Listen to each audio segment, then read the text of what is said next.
ton of misinformation about irrevocable trusts, and my clients often come to me saying that their neighbor has a trust or their friend has a trust. And so I really want to break down the ins and outs of irrevocable trusts.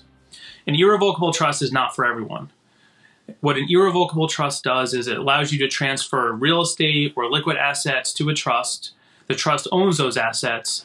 And if you ever go into a nursing home, whatever is contained in that irrevocable trust does not count as belonging to you. So you're really protecting it as an inheritance for your kids. That's the number one goal when you're working with irrevocable trusts.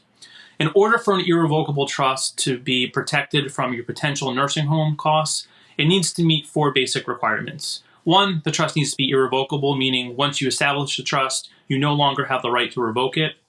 2, you can't be the trustee. Someone else needs to be the trustee, whether that's one of your adult children or a trusted family member or friend.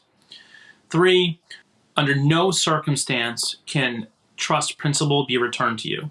So if you put $100,000 into a trust, that $100,000 is considered principal. It belongs to the trust. Any income it earns, you're entitled to, but that $100,000 belongs to the trust and is protected as an inheritance for your kids.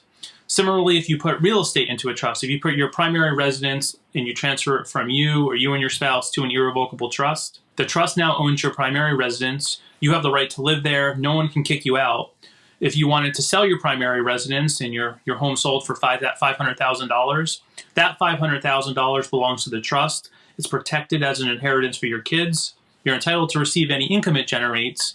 If you told your trustee, I want to sell my home, and you sell it for $500,000 and you want to buy a condo in Florida for $200,000. Well, the trust will then own the $300,000 left over from the sale of your home, plus the $200,000 that it paid for the condo in Florida. You have the right to live in the condo. No one can kick you out.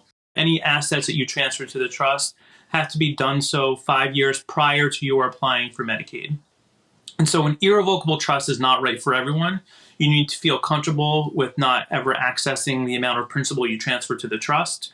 A properly drafted irrevocable trust will include a provision that makes sure that while you're alive, you have the right to live and occupy any house that you or the trust owns, so no one can kick you out. And no one can force you to sell your home that's contained in an irrevocable trust unless you want to do so yourself.